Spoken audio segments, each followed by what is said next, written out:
నమస్తే maths TV భక్తి ఛానల్కి స్వాగతం. క్రోధి సంవత్సరం ప్రారంభం కాబోతుంది. చాలామందికి తమ తమ రాసులు ఏ విధంగా ఉన్నాయి, అలాగే భవిష్యత్తు ఏ విధంగా ఉండబోతుందని చాలామందికి తెలుసుకోవాలని ఉంటుంది. మరి ఈ 12 రాసుల వారి స్థితిగతులు ఏ విధంగా ఉందో మనకు తెలియజేయడానికి లలిత ఉపాసకులు జ్యోతిష పండితులు నానాజీ పట్నాయక్ గారు స్టూడియోలో ఉన్నారు. మరి వారిని అడిగి ఈ 12 రాసుల వారికి సంబంధించి ఆదాయ వ్యయం అలాగే అవమానం రాజ్యపూజం ఏ విధంగా ఉందో మరి వారిని అడిగి తెలుసుకుందాం. నమస్కారం గురూజీ. శ్రీమాత్రే నమః.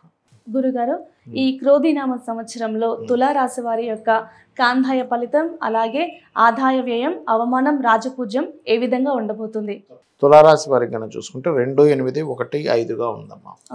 అంటే 2 ఆదాయము వ్యయం 8గా చూపిస్తుంది, 1 రాజ్యపూజ్యం అవమానం 5గా చూపిస్తుంది. అంటే 2 లక్షలు వచ్చాయనుకోండి, లేకపోతే 2 కోట్లు వచ్చాయనుకోండి, 8 లక్షలు 8 కోట్లు ఖర్చు చూపిస్తుంది. మరి ఇది ఇలాగే ఉంటుందా అంటే ఏమి కంగారు పడక్కర్లేదు. ఎందుకంటే ఈ తులారాశికి ధనస్థానం మీద గురువు దృష్టి ఉంది. గురువు దృష్టి ఉన్నందుకు ఈ ఆదాయ వ్యయాల కంటే అది ఎక్కువగా పనిచేస్తుంది, కాబట్టి భయపడాల్సిన పని లేదు. ఇంకోటి ఏంటంటే వీళ్ళ పర్సనల్ చార్ట్లో కనుక మంచి ధనయోగాలు ఉంటే టెన్షన్ పడాల్సిన అవసరం లేదు, ఇది గుర్తుపెట్టుకోండి. ఇక రెండో విషయం ఏంటంటే రాజ్యపూజ్య అవమానం కనుక చూసుకుంటే 1, 5 అంటే మెచ్చుకునే వారి సంఖ్య 1 ఉంటే మనల్ని ప్రతిదీ తప్పు చూపించే వారి సంఖ్య 5 ఉంటుంది. మరి దీన్ని ఎలా మార్చుకోవాలో చెప్తాను నేను మీకు.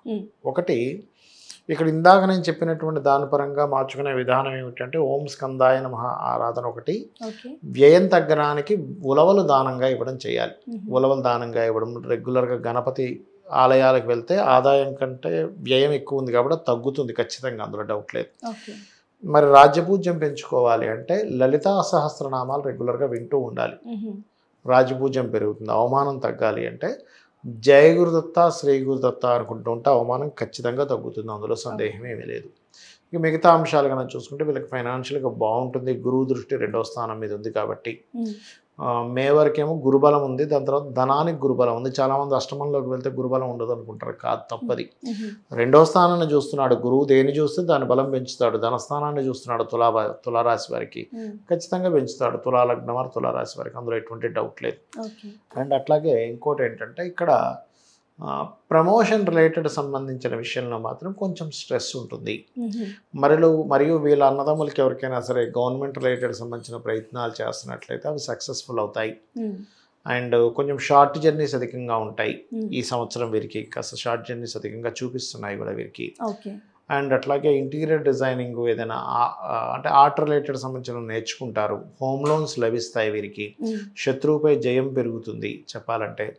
ఏదేమైనప్పటికీ కూడా ఈ సంవత్సరం ఏంటంటే ముఖ్యంగా వీరికి అంటే మే లోపల ఉద్యోగ ప్రయత్నాలు ఫలిస్తాయి, గుర్తుపెట్టుకుని. ఉద్యోగ ప్రయత్నాలు ఎటువంటి ప్రయత్నం చేసినా ఫలించడం జరుగుతుంది. అదేవిధంగా చూసుకున్నట్లయితే మే లోపల కొంచెం ప్రమోషన్ రిలేటెడ్ సంబంధంగా స్ట్రెస్ ఉంటుంది, కానీ మే తర్వాత కొంతవరకు తగ్గుతుంది ఆ స్ట్రెస్ అనేటువంటిది కనుక చూసుకున్నట్లయితే. అదేవిధంగా ఇక్కడ 12వ స్థానంలో కేతు ఉన్నాడు కాబట్టి విదేశాలకు వెళ్ళేటువంటి ప్రయత్నము, విదేశీ సంబంధించినటువంటి విషయాలలోని కాస్త జాగ్రత్తగా చూసుకొని వెళ్ళాలి విదేశీ సంబంధించిన విషయాలు. ఎందుకంటే రాహు విదేశాలకు సపోర్ట్ చేస్తాడు కానీ కేతు విదేశాలకు సపోర్ట్ చేయడం పెద్దగా, కాబట్టి ఏదో ఆటంకాలు జరుగుతూ ఉంటాయి. ఇంకా కంపల్సరీ వెళ్ళాలంటే నాకు ఎట్లాగా అంటే డైలీ 2 times హనుమాన్ చాలీసా చేసుకోవడము, ఉలవలు దానంగా ఇవ్వడం కనుక చేసినట్లయితే ఖచ్చితంగా బాగుంటుంది. అందులో ముఖ్యంగా 12వ స్థానంలో కేతువు యొక్క సంచారం జరుగుతుంది కాబట్టి తండ్రి గారి ఆస్తికి సంబంధించినటువంటి విషయాల్లో కాస్త జాగ్రత్తగా ఉండాలి. చాలామంది ఏం చేస్తారంటే తొందరపాటులో సర్లే ఇది పెద్ద రేట్ ఏం రాదు, ఏదో ఒకటి అమ్మేద్దాం తర్వాత చూద్దాం అంటారు. చూద్దాం తర్వాత అది రేట్ పెరగడం ఇట్లాంటివి ఉంటాయి కాబట్టి కొంచెం జాగ్రత్తగా ఉండాలి. ఇక వీరి కాందాయ ఫలంగా చూసుకున్నట్లయితే తులారాశి వారికి ప్రధానంగా ఇక్కడ ఉండేటువంటి నక్షత్రాలు కనుక చూసుకుంటే తులవారికి చిత్తా 3, 4 పాదాలు ఉంటాయి. స్వాతి, విశాఖ నక్షత్రం 1, 2, 3 పాదాలు ఉంటుంది. చిత్తా నక్షత్రం వారికి మంచి ధనయోగం ఉంది, అందులో ఎటువంటి ఇబ్బంది లేదు. స్వాతి నక్షత్రం వారికి సమఫలము అంటారు, అంటే మనకెంత అవసరమో అంత తగ్గట్టుగా భగవంతుడు వీరికి సమకూరేలా చేస్తాడు. విశాఖ 1, 2, 3 పాదాల వారికి మంచి అధిక ధనలాభం చూపిస్తుంది మొదటి 4 నెలల్లో కూడా. ఇది కాందాయ ఫలం అనేది ఫస్ట్ 4 months చూసుకుంటాం, 4 monthsకు మారుతూ ఉంటుంది. ఆ రకంగా చూసుకుంటే ఫస్ట్ 4 months మంచి ఫలితం చూపిస్తుంది వీరికి. సో అయితే వీరు ఎక్కువగా ఆరాధించాల్సిన దేవతా స్వరూపం కాళికా అమ్మవారిని, కాల భైరవ అష్టకముని చేసుకోవాలి. ఎంత చేస్తూ ఉంటే అంత బాగుంటుంది వీరికి. ఓకే.